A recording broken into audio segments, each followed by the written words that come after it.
नमस्कार, आप सभी लोगों का स्वागत है। मैं राजीव मिश्रा सभी लोगों का वेलकम करता हूं अमर सर यूट्यूब चैनल पर। तो जरा समझते हैं कि हम लोग इस सेशन में किसके बारे में बात करना है। तो हम बात करेंगे आज जनरल स्टडीज़ के बारे में, जीके के बारे में, जीएस के बारे में। ठीक है, हमने कल बोला था कि मैं जो एक लेके आया हूँ, मैं एक सीरीज़ लेके आया हूँ जिसमें हम लोग कवर करेंगे करीब, याद रखना, 2500 क्वेश्चन। कितने? 2500 क्वेश्चन कवर करेंगे, जिसको हम लोग टॉपिक वाइज भी कवर करेंगे। मतलब हर एक क्वेश्चन का आपको एक्सप्लेनेशन होगा पूरा डिटेल में। यानी आप अगर इस क्वेश्चन को दोबारा कभी देखेंगे तो क्वेश्चन कितने भी घुमा के पूछा जाए एग्जाम में, आप इस क्वेश्चन को सॉल्व कर लेंगे। ये मेरा आप लोगों से कमिटमेंट है। चलिए, तो इसी के साथ मैं प्रणाम भाई रितेश तिवारी जी, नमस्कार। और मैं भी बिहार से ही हूँ, तो बिहार में बहार है, नीतीश कुमार है। चलिए, हाँ, फिलहाल अभी भोपाल में रहता हूँ।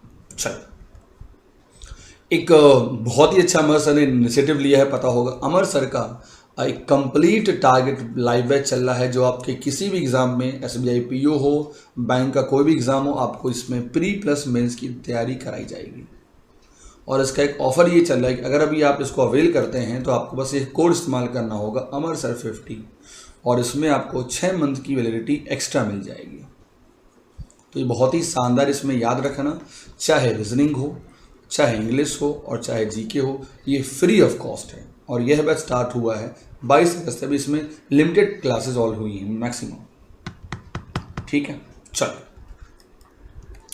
तो सबसे पहले मैं बता दूं कि हम लोग इस सेगमेंट में क्या क्या चीज़ कवर करेंगे। ऐसे बहुत सारे एग्जाम्पल मैं आपको दूंगा। जैसे सुना होगा आपने, एक बहुत ही प्यारा सेगमेंट है जिसको कहते हैं ऑर्गेनाइजेशन। इससे ऐसा कोई एग्ज़ाम नहीं होगा कि कम से कम 2 से 3 क्वेश्चन एराइज होते हैं। अब मैटर ये है कि विश्व में संस्था बहुत सारी हैं, हम किनको पढ़ें और क्या पढ़ें, ये बड़ा इंपॉर्टेंट है। दूसरा, जो ऑर्गेनाइजेशंस होती हैं वो भी हमारे लिए बड़ी इंपॉर्टेंट हैं। कभी कोई पूछता है, कभी कोई, हम लोग वो भी समझेंगे कैसे उसको पढ़ना है। उसके बाद एक बहुत ही इंपॉर्टेंट है नेशनल पार्क, जो एग्ज़ाम में आता ही आता है। कुछ बर्ड सेंचुरीज होती हैं, पावर प्लांट्स होते हैं, स्टेडियम्स होते हैं, डैम्स होते हैं, एयरपोर्ट्स होते हैं। यानी ये एग्ज़ाम में ना घुमा के पूछेगा आपको, ये गारंटी है। यानी किसी भी एग्ज़ाम में ऐसा कोई एग्ज़ाम नहीं होगा जहाँ पर स्टैटिक से एग्ज़ाम में क्वेश्चन राइज नहीं हो रहे हैं। तो हम लोग को इसको तैयार करना होगा अच्छे से, मैं बताऊँगा। उसके बाद जैसे आपसे पूछ दिया जाएगा कि बताइए, जो पशुपति नाथ का टेम्पल है वो कहाँ पर है। ये आपसे पूछ दिया जाएगा कि बताइए लिंगराज टेम्पल जो है वो कहाँ पर है। यानी मैंने क्या बोला आपको कि जो स्टैटिक का पोर्शन है ना, जिसको हम लोग जीके कहते हैं, है ना, इसकी कोई लिमिटेशंस नहीं है। चाहे वो पोर्ट्स की बात करें, चाहे लेक की बात करें, वाटरफॉल की बात करें, डांस फॉर्म की बात करें। अक्सर पूछता है ये डांस फॉर्म कहाँ का है, कुचिपुड़ी कहाँ की है, लिंगस कहाँ का है, तो ये पूछता है एग्जाम में। ठीक है, उसके बाद अगर आपने इस साल 2022 का पेपर देखा होगा एसएससी सीजीएल का, मतलब इस साल नहीं, 21 का एग्ज़ाम है, 22 में हुआ, वैकेंसी आई थी जो, अगर आपको याद होगा, जो इस साल एग्ज़ाम हुआ अप्रैल में, उसमें अगर आपको याद होगा 2 क्वेश्चन आए थे, फर्स्ट इन वर्ल्ड और फर्स्ट इन इंडिया से। विश्व में पहला प्लेटफॉर्म कौन है, विश्व में पहला एटीएम कौन है, विश्व में पहला रामसर साइट कौन है, विश्व में पहला नेशनल पार्क कौन सा है। मतलब बहुत कुछ एराइज हो सकता है। सबसे छोटा कौन है, सबसे लार्जेस्ट कौन है, रिवर क्या है, बहुत मल्टीपल चीज़ें होंगी। साथ में मिसलेनियस स्टैटिक की हम लोग बात करेंगे, हर सेगमेंट को फोकस करेंगे जो जिसमें जीएस पेपर पूछा गया।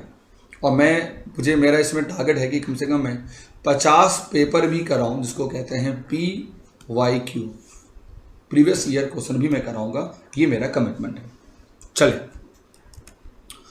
साथ में कुछ बुक्स ऑथर्स होती हैं, स्पोर्टिंग इवेंट्स होते हैं, समिट्स और वेन्यूज होते हैं, अवार्ड्स होते हैं, कप एंड ट्रॉफी होती है और इंटरनेशनल बॉर्डर्स होते हैं। ठीक है, उसके बाद एक हमारा हो गया जनगणना, फेस्टिवल्स, कौन से राज्य में कौन सा वस्तु ज़्यादा उत्पादन होता है, और कुछ भी इम्पॉर्टेंट ऐसी संस्था जो इंडिया और जो उनकी मुख्यालय है, जो हमारे देश से रिलेटेड है।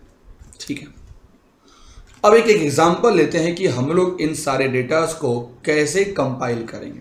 तो पहले तो ये सीख लीजिए कि आप डेटा कंपाइल कैसे करेंगे। ओके, तो पहले स्टार्ट करते हैं। सामने आपकी एक संस्था लिखी है IMF। अब मैटर यह है कि इससे एग्जाम में क्या क्या जनरेट होगा और हम क्या क्या पढ़ेंगे। तो स्टार्ट करते हैं। आप अपने कॉपी में कैसे इसको लिखेंगे। तो मैंने एक एग्जांपल लिया। पॉइंट नंबर 1 कि जो ये IMF है, यह जो IMF है जिसको हम लोग अंतर्राष्ट्रीय मुद्रा कोष भी कहते हैं और जिसको हम लोग इंटरनेशनल मॉनेटरी फंड भी कहते हैं। अब इस एग्जाम में जो भी जनरेट हुआ है पिछले 5 सालों में, जरा देख लीजिए। पहला कि सर इसकी स्थापना कौन से ईयर में हुई, यानी कि इसकी स्थापना कौन से ईयर में हुई, यह कब बना। दूसरा, इसकी करेंसी क्या है। तो मैंने कहा इसकी जो करेंसी है इसको कहते हैं स्पेशल ड्राइंग राइट, यानी हमारे पास एक पेपर उसको हम लोग यूज करते हैं जिसको हम लोग कहते हैं स्पेशल ड्राइंग राइट। इसका काम क्या है, तो याद रखना इसका जो काम है उसको कहते हैं बैलेंस ऑफ पेमेंट। बहुत बार एग्जाम में पूछा है, चाहे रेलवे हो SSC हो, कि जो बैलेंस ऑफ पेमेंट होता है, अभी हम लोग वो भी देखेंगे क्या होता है। यह कौन सी संस्था का एक काम है, यानी कौन सी संस्था का ये एक फंक्शन है। तो आंसर हमारा क्या होगा, BOP किसका फंक्शन हो गया, IMF का। ठीक है, आगे चलते हैं। ये अक्सर पूछा एग्जाम में कि बताइए इकोनॉमिक आउटलुक रिपोर्ट विश्व में कौन सी संस्था रिलीज करती है। तो हमने कहा आंसर हमारा क्या होगा, IMF, यानी कि इस रिपोर्ट का नाम है दोस्तों इकोनॉमिक आउटलुक रिपोर्ट जो जारी करती है। चलिए आगे चलते हैं। मैं अपने को थोड़ा हाइड कर रहा हूं। क्रिस्टीन लेगार्ड इसकी पहले अध्यक्ष थी लेकिन अभी नहीं, यह पास्ट की चेयरमैन थी। कहाँ की, पास्ट की चेयरमैन थी, Karnataka. Nice air ideal bank, nice from the Karnataka. उसके बाद मैं बात करता हूं तो याद रखना उसका नाम है क्रिस्टीनिया जॉर्जिया, जो याद रखना वर्तमान में अभी IMF की अध्यक्ष है दोस्तों। ठीक है भाई, चलिए। ग्लोबल फाइनेंशियल रिपोर्ट कौन सी संस्था जारी करती है, तो आंसर हमारा क्या होगा, IMF। 190 वर्तमान में इसके मेंबर हैं। और अगर आपको याद होगा अभी एग्जाम हुए हैं रेलवे के RRC के, उसमें पूछा गया कि जो 190 नंबर की कंट्री थी उस कंट्री का नाम था क्या, उसका नाम था अंडोरा। उसका नाम क्या था, अंडोरा। और इसका जो हेडक्वार्टर है दोस्तों वह अमेरिका के वॉशिंगटन DC में है। कोई भी कंट्री है, कोई भी करेंसी है, कुछ भी है, आपको इस फॉर्म में लिखिए, आपको याद करना आसान होगा। अब एक देश है सामने स्विट्जरलैंड। मुझे बताइए इस देश से एग्जाम में क्या क्या जनरेट हो सकता है, मुझे बताइए। टू ऑल माय डियर, बताइए इस डेट से एग्जाम में क्या क्या जनरेट हो सकता है, मुझे बताइए सारे लोग। सामने एक देश आ गया स्विट्जरलैंड, और एग्जाम में से क्या क्या जनरेट होगा मुझे बताइए जल्दी से। मैं भी तो देखूं कि आप कितने अपडेट हैं, बताइए। तो आप बोलोगे सर हो सकता है इस देश के पूछ दिया जाए कि इसकी राजधानी क्या है, या हो सकता है कि पूछ दिया जाए कि सर इस देश में हेड कौन है। जो सबसे ज़्यादा पिछले 8 सालों में से क्वेश्चन पूछे गए हैं वो पूछा है मुख्यालय से रिलेटेड, क्योंकि सबसे ज़्यादा अगर कहीं मुख्यालय है तो याद रखना वह कंट्री है स्विट्जरलैंड। और आपको मैं बता दूं, आप लोगों को नहीं पता होगा इस कंट्री की कैपिटल क्या है। मुझे बताओ कमेंट करके कि इस कंट्री की कैपिटल क्या है, मुझे बताइए। To all my dear bankers, तो याद रखना अक्सर लोग कहते हैं कि सर इसकी जो कैपिटल होगी वह जनेवा होगी। अक्सर लोग कहते हैं जो इसकी कैपिटल होगी वो क्या होगी, जनेवा होगी, जो यह गलत है। इसकी जो कैपिटल है वो बहुत ही खतरनाक है, इसको कहते हैं जलना बर्न। तो हमको क्या क्या याद करना होगा मैं बता देना हूं, जरा देखिए तो यहां पर किसका किसका मुख्यालय है। तो चलो समझते हैं। सबसे पहले अगर मैं बात करूं WTO के बारे में, जिसको कहते हैं वर्ल्ड ट्रेड ऑर्गेनाइजेशन, अगर आपको पता होगा, पहले इसका नाम था गैट। अभी हम लोग देखेंगे इसके बारे में डिटेल में आगे, ठीक है। और यही गैट का काम था विश्व में ट्रेड को मेंटेन करना। बट आगे चलकर 1995 में इसका नया नाम बना वर्ल्ड ट्रेड ऑर्गेनाइजेशन, और उसी साल इंडिया इसका मेंबर बना, ठीक है। दूसरी बात समझते हैं, ये जो WTO है इसमें वर्तमान में 164 मेंबर हैं, और इसका जो हेडक्वार्टर है दोस्तों वह जनेवा में है। आई होप ये याद होगा सभी को। पिछले 3 सालों से शायद इसका नाम तो सभी लोगों ने जाना होगा, WHO। तो इसका भी जो मुख्यालय है वह कहाँ पर है? जेनेवा में है। और एक बात याद रखिएगा कि जो WHO है इसमें वर्तमान में 194 मेंबर हैं, और इसके जो हेड हैं उनका नाम है टेड्रोस एब्राहम। चलो ठीक है। गैट मैंने बोल ही दिया, इसका मुख्यालय कहाँ था? स्विट्जरलैंड में। एक रिपोर्ट जारी करती है अंकटाड, जो कि एक याद रखना यूएनओ का एक विंडो है, जिसको कहते हैं United nation conference on trade and development, यानी अंकटाड की रिपोर्ट आती है। और वो रिपोर्ट की अगर मैं बोलूँ तो ये कहाँ पर है? यह जेनेवा में है। चलो ठीक है। वर्ल्ड इंटेलेक्चुअल प्रॉपर्टी ऑर्गेनाइजेशन की अगर मैं बात बोलूँ तो ये भी कहाँ पर है? यह स्विट्जरलैंड में है दोस्तों, ठीक है। बहुत बार बैंक के बच्चों को ये बात पता होना चाहिए कि एक टॉपिक ही मैं आपको पढ़ाऊंगा जिसको कहते हैं बेसल। तो बेसल एक बहुत ही प्यारा सा खूबसूरत शहर है, और वहाँ नियम बनते हैं बैंकिंग के लिए। वहाँ नियम बनते हैं किसके लिए? बैंकिंग के लिए। तो याद रखिएगा my all dear bankers, future banker, कि बैंक फॉर इंटरनेशनल सेटलमेंट का जो मुख्यालय है वो भी कहाँ पर है? स्विट्जरलैंड में दोस्तों। चलिए, इंटरनेशनल लेबर ऑर्गेनाइजेशन की अगर मैं बात बोलूँ तो इसका भी जो मुख्यालय है वो कहाँ पर है? स्विट्जरलैंड में है। यूनिवर्सल पोस्टल यूनियन स्विट्जरलैंड में है। और अगर आपको याद होगा कि विश्व की सबसे बड़ी एजेंसी किसी स्पोर्ट्स की अगर है तो उसका नाम है फीफा, जिसका मुख्यालय भी कहाँ पर है? तो ज्यूरिक में है। और अगर आपको याद होगा कि 2022 का जो फीफा का वर्ल्ड कप हो रहा है वह कतर में है। वो कहाँ पर है? कतर में है दोस्तों, ठीक है। और याद रखना एक और हमारा हो गया जो मैंने अभी आपको बताया, बेसल। तो बेसल भी कहाँ पर है दोस्तों? तो यह कंट्री का नाम है स्विट्जरलैंड दोस्तों। अभी पता है आप, आज दिन है थर्सडे, और इस कमिंग सैटरडे को और संडे को IBPS क्लर्क का एग्ज़ाम है।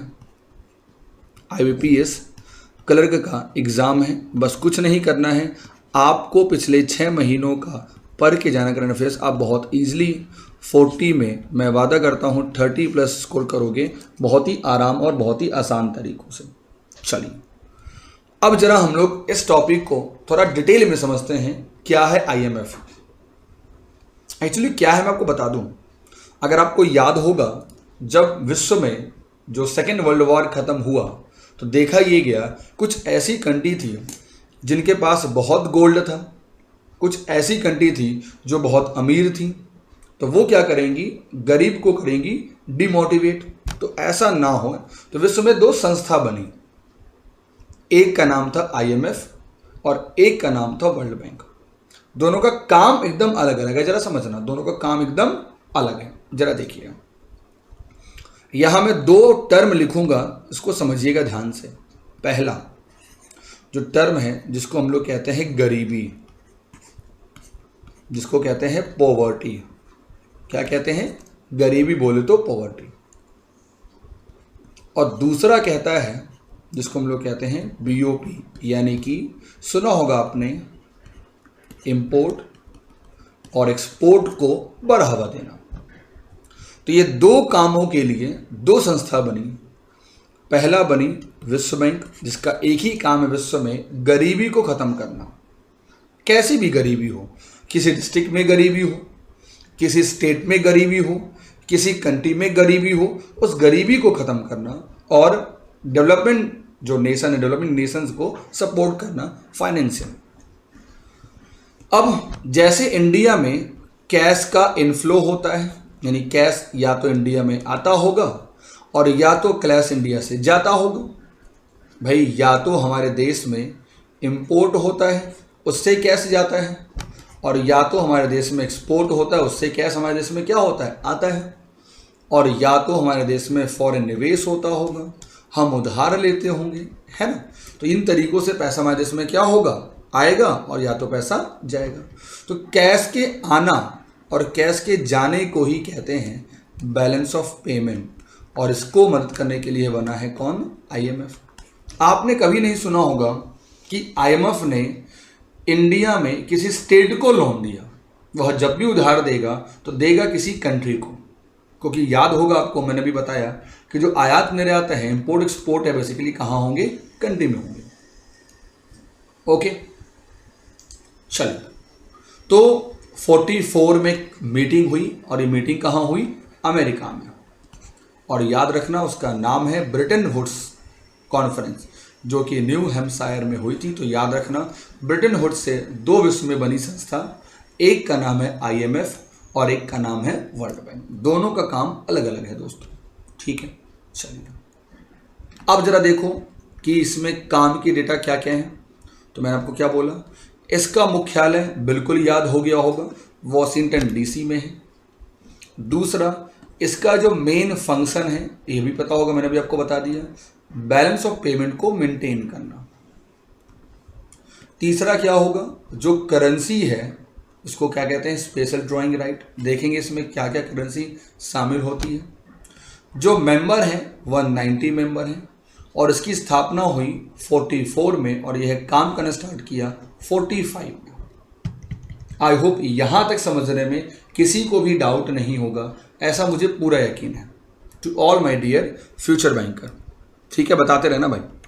चलिए, तो जो मैंने आपको बोला वही देखो सामने लिखा है, record of all economic transaction between country and rest of the world is knowing as balance of payment. इसे हम बैलेंस ऑफ पेमेंट के नाम से जानते हैं, ठीक है। और जरा देखिए, या तो ट्रेड होता है विश्व में डॉलर में, या तो यूरो में, या तो यॉन में, या तो येन में, और या तो स्टर्लिंग, जिसको हम लोग पाउंड भी कहते हैं। इन्हीं पांचों करेंसी में विश्व में ट्रेड होता है, और इसे हम लोग कहते हैं बास्केट ऑफ करेंसी। इसको ही कहते हैं, याद रखना, बास्केट ऑफ करेंसी। उस करेंसी में यही करेंसी शामिल की जाती है। दूसरा अगर मैं बोलूं तो उसका नाम है विश्व बैंक। मैंने अभी आपको पूरा पीछे बता दिया किसकी स्थापना क्यों की गई थी, बस याद रखना। The world bank group is one of the world largest source of funding and knowledge for developing country, यानी जो कंट्री विकासशील है, धीरे धीरे काम अच्छा कर रहा है, उनका एक समूह है। इसमें 5 विंडो हैं, यानी इसमें 5 इंस्टीट्यूशंस हैं जो मिलके काम करते हैं। और याद रखना ये आपके लिए इंपॉर्टेंट है जानना, ठीक है, कि इसका मेन काम क्या है। तो भाई मेन काम इसका क्या होगा, गरीबी को कम करना और अपने नॉलेज को शेयर करके उस कंट्री को सपोर्ट करना, ठीक है। अब जरा इसकी थोड़ी सी कहानी सुन लो, जो आपको जानना बहुत जरूरी है। जरा देखिएगा, अगर मैं बोलूं तो आपको कमेटी का सम्मेलन कब हुआ अमेरिका में, तो आप बोलोगे सर अभी पीछे देखा था। ये हुआ जुलाई 44 में, जो फेमस हुआ ब्रिटेन वुड्स कॉन्फ्रेंस। 46 से 67 में विश्व बैंक ने बहुत अच्छे काम किए, और कहते हैं 68 से 81 में इसने गरीबी को कम करने में विश्व की मदद भी की। Economics in transition and structural adjustment, इसने टाइम टू टाइम इकोनॉमी को सपोर्ट भी किया। और ख़ासकर सिंस 1995 से इसने काम करना स्टार्ट किया SDG गोल में। मतलब एज पर द UNO, अगर आपको मैं बता दूं तो 17 ऐसे गोल हैं, 17 ऐसे काम हैं जिनको पूरा करना है वर्ल्ड बैंक को, IMF को, UNO को 2030 तक। और इन 17 को नाम दिया गया है सस्टेनेबल डेवलपमेंट गोल यानी कि SDG, जैसे गरीबी हो गया, भुखमरी हो गया, एम्प्लॉयमेंट हो गया, ऐसे बहुत सारे गोल हैं। उन गोल को अचीव करना है 2030 तक। To all my dear bankers, चलिए अगर मैं बोलूं विश्व बैंक के बारे में तो याद रखना इसे मेंबर बिल्कुल 189 हैं। गरीबी कम करना इसका मेन उद्देश्य है। इसकी स्थापना 45 में हुई थी। इसका मुख्यालय वॉशिंगटन DC में है और इसके जो हेल्पिंग हैंड्स हैं वो 5 हैं। आपको मैं पांचों के नाम लिख दे रहा हूं, बट एग्जाम में आपको फुल फॉर्म नहीं पूछेगा, याद रखना। एक पूछता है कि बताइए विश्व बैंक का दूसरा नाम क्या है, तो आंसर हमारा होगा IBRD। दूसरा, कौन सी ऐसी विंडो है जिसको कहते हैं सॉफ्ट लोन विंडो, तो उसको हम लोग नाम देंगे IDEA। इसी को कहते हैं सॉफ्ट, क्योंकि यह चार्ज नहीं लेती, यह बस लेती है ओनली सर्विस चार्ज।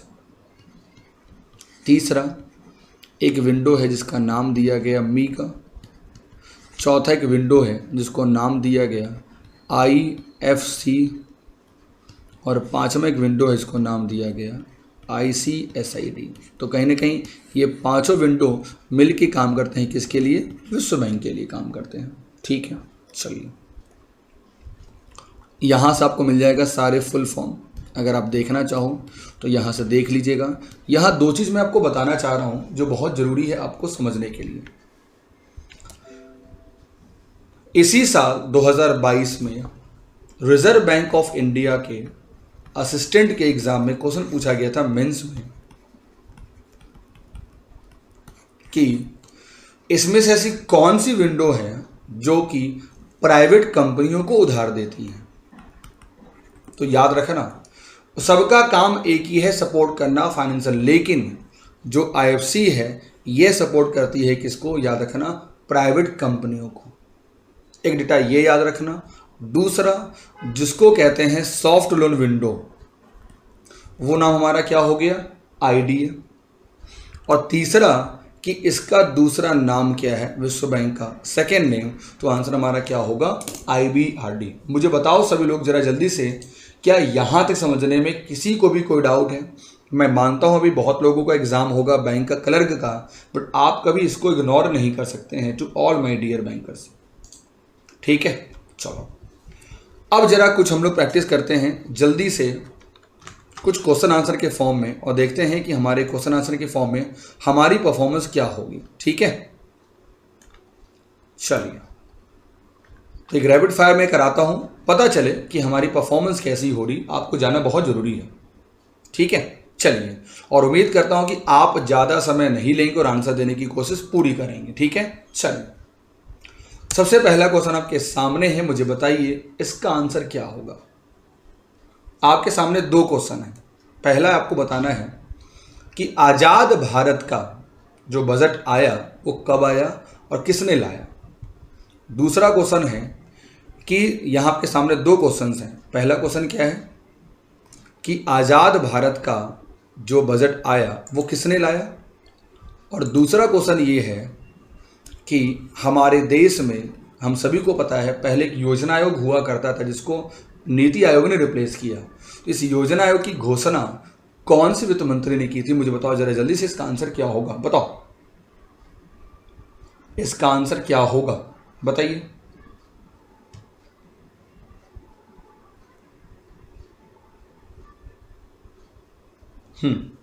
तो याद रखना जो पहले का आंसर होगा दोस्तों, वो आंसर होगा, उनका नाम है RK शनमुखम शेट्टी, और जो दूसरा है दोस्तों उनका नाम है जॉन मिथाई। देखो मैं 4 डेट्स आपको याद करा रहा हूं, कभी भूलना मत बजट के बारे में। जब बजट कराऊंगा तो डिटेल में जाऊंगा।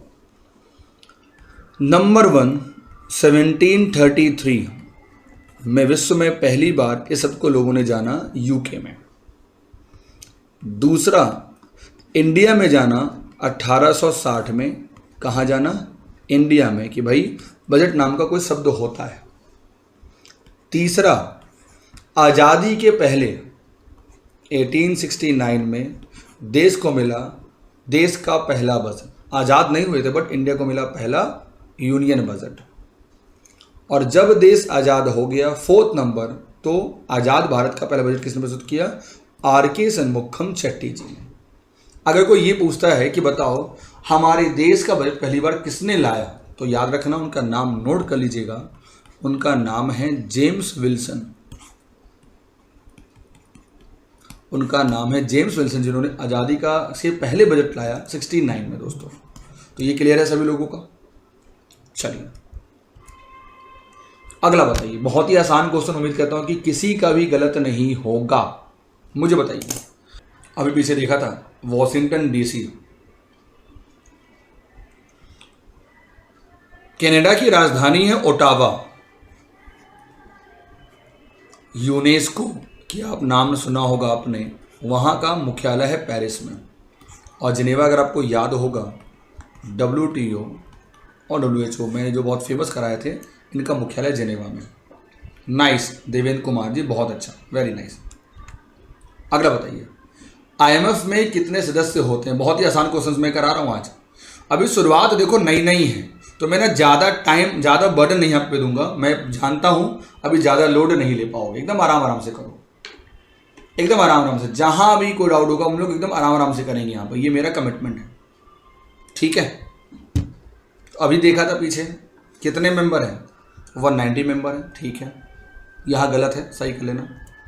अगला, IMF का मुख्य कार्य क्या है? देखो ये फायदा होता है, जब टॉपिक कर लोगे ना तो क्वेश्चन बनाना आसान होता है। जो लोग कहते हैं ना सिर्फ MCQ मार दीजिए, बिना टॉपिक के MCQ करोगे तो बहुत दिक्कत होगी आप लोगों को। तो इसका आंसर हमारा क्या होगा? हम लोगों ने अभी देखा था मेंटेन बैलेंस ऑफ पेमेंट, पीछे देखा था ना, maintain balance of payment is the right answer. चलिए अगला बताइए, बहुत ही आसान क्वेश्चन है, बहुत ही आसान क्वेश्चन है। आसियान में कितने सदस्य होते हैं? और आप ये भी बता दो, क्या आसियान में इंडिया मेंबर है? आसियान में मुझे बता दो जरा जल्दी से, क्या इंडिया मेंबर है? तो याद रखना, इंडिया मेंबर नहीं है और आसियान में 10 कंट्री हैं। अभी रिसेंट में याद रखना कि नवंबर में आसियान और USA का मीटिंग होने वाला है। कहाँ पर? USA में। यानी कि याद रखना, आसियान में वह 10 कंट्री शामिल है, जो बेसिकली नाम किससे फेमस हो गया? Association of south east Asian nation, ठीक है। आसियान की स्थापना जब हुई थी, तो स्थापना हुई थी 67 में। आपको बताना है तब उसमें कितने सदस्य हुआ करते थे? 4, 5, 6 और 7। अभी तो 10 हैं, जब आसियान बना था 67 में, तो आपको बताना है कितने सदस्य थे, बताइए। आंसर गलत हो सही हो कोई मैटर नहीं करता, आपको बस दीजिए, कोई दिक्कत नहीं है, ठीक है। ओनली आंसर दीजिए। चलिए अगला, IBRD जो कि अभी हम लोगों ने पीछे करा था, यह कौन सी संगठन से रिलेटेड है? WTO, IMF, वर्ल्ड बैंक या FAO? तो याद रखना, पीछे देखा था, यह रिलेटेड है किससे? विश्व बैंक से रिलेटेड है। हम लोगों ने देखा था WTO 164 मेंबर, IMF 190 मेंबर, विश्व बैंक 189 मेंबर, FAO याद रखना इसमें शायद 38 मेंबर हैं और सभी का हेडक्वार्टर। चलिए अगला, डेविड आर आल्पास एक बहुत फेमस नेम है, आपको बताना है ये किसके रिलेटेड, किससे रिलेटेड? बहुत ही प्यारा क्वेश्चन है, बताइए इसका आंसर क्या होगा?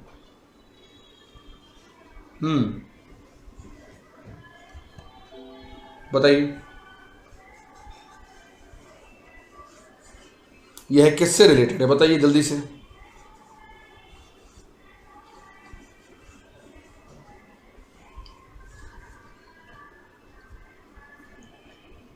यह किससे रिलेटेड है?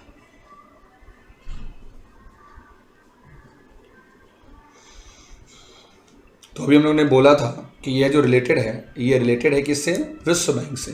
किससे रिलेटेड है? विश्व बैंक से। किससे रिलेटेड है? विश्व बैंक से दोस्तों।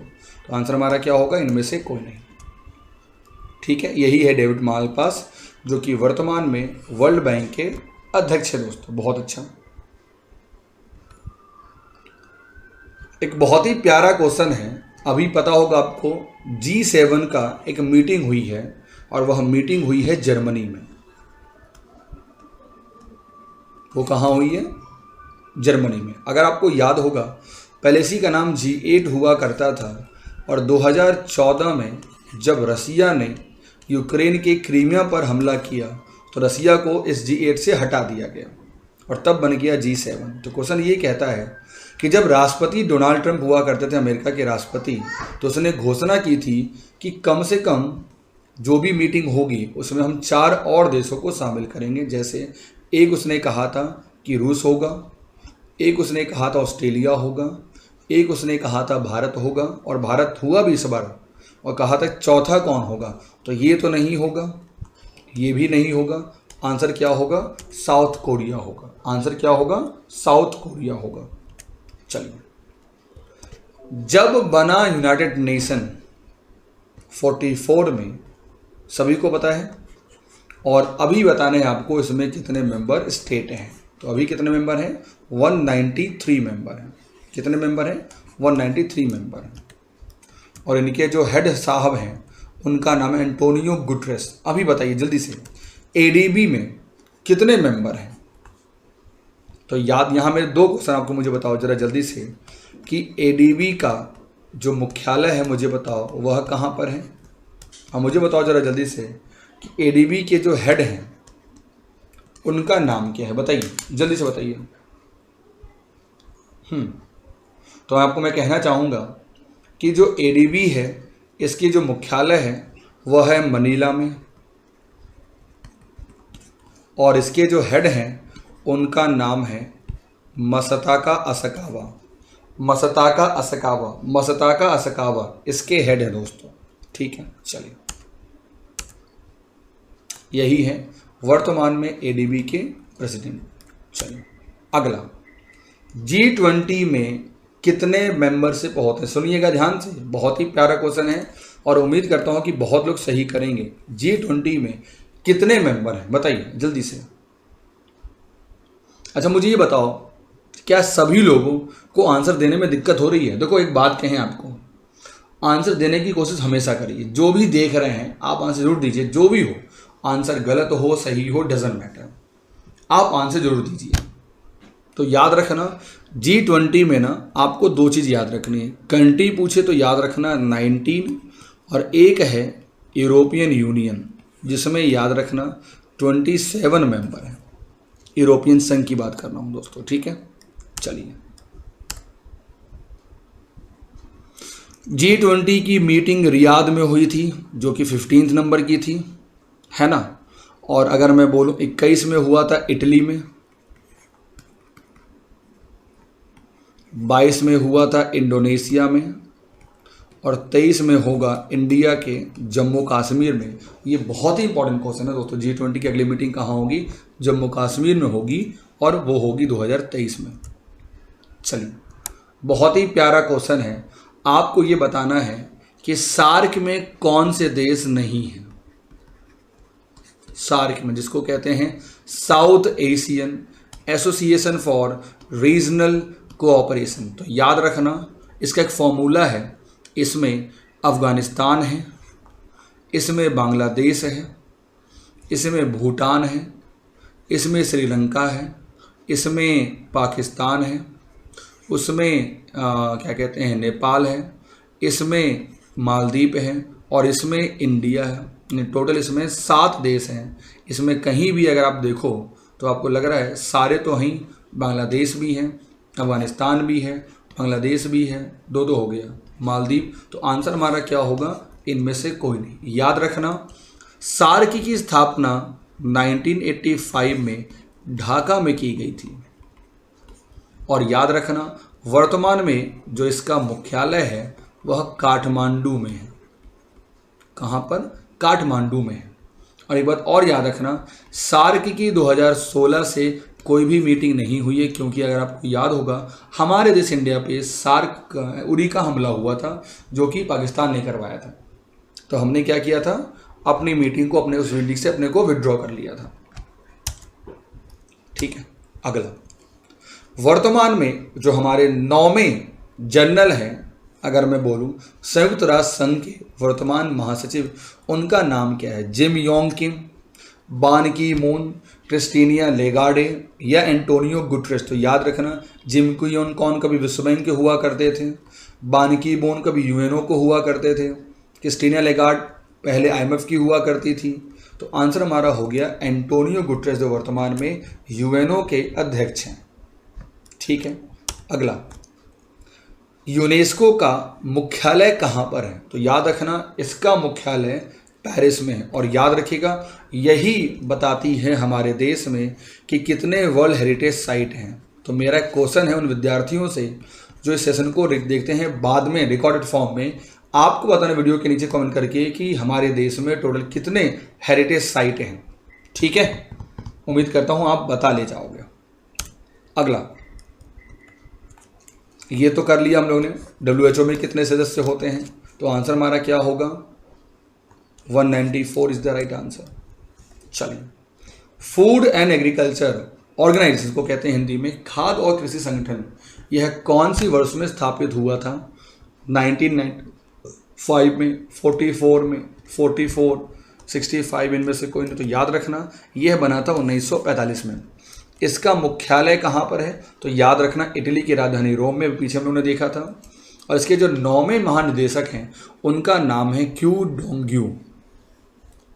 याद रहेगा सभी लोगों को। वेरी नाइस देवेंद्र जी, बहुत अच्छा, बहुत अच्छा। अगला, बहुत ही आसान, और अगर आपने यह क्वेश्चन गलत कर दिया इसका मतलब कि भाई हालात बहुत ख़राब हैं। तो याद रखना G20 2020 में जो समर ओलंपिक हुए थे वो हुए थे 21 में, और वो हुए थे जापान की राजधानी टोक्यो में दोस्तों। ठीक है, चलिए, बच्चों ने पूछा था मुझसे कि सर कहाँ मिलेगी PDF। तो याद रखना, इसको नोट कर लीजिए, आपको मिलेगी टेलीग्राम में, आप सर्च करिएगा @अमर क्लासेस के फॉर्म में। आपको इस टेलीग्राम को ज्वाइन कर लेना है, या आप ग्रुप ज्वाइन करिए अमर सर 9, आपको क्लास की मिलेगी PDF यहीं पर। तो मिलते हैं tomorrow 7 AM in the morning. जागते रहो सेशन के साथ। ठीक है, thank you, take care, bye bye.